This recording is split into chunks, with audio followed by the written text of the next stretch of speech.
Hello, welcome to Fmod in 2 minutes, the series for beginners in game audio implementation. Today, we're talking about priority and cooldown. So we're going to go back to the event macros area of the project. In the previous video, we spoke about max instances and stealing. I highly recommend you watch that before this one. Let's talk about cooldown.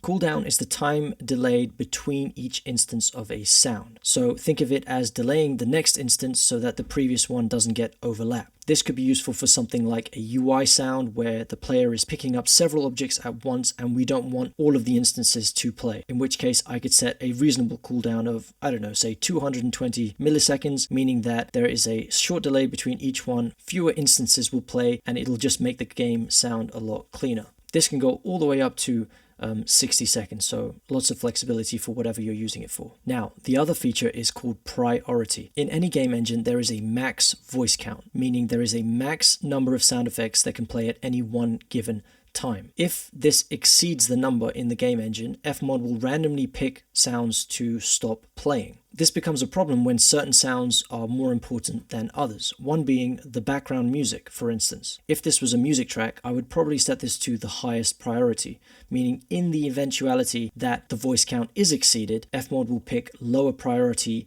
events such as, UI sounds, one-shot sounds, anything that's less important in your opinion, to the music. Similarly, we can go to those sounds and select the lowest so that they are turned off before any of the higher priority, more important sounds. The other thing to remember with priority is that each one of your instruments within an event counts as a voice, meaning that we have several voices in here compared to the one voice in this event. I have a video on optimizing this certain scenario so you still have all the variations that you want, but save on CPU and processing power. I'll link that above so you can watch that. And that's it for this lesson. I hope you enjoyed it. Stay tuned for more weekly Fmod tips.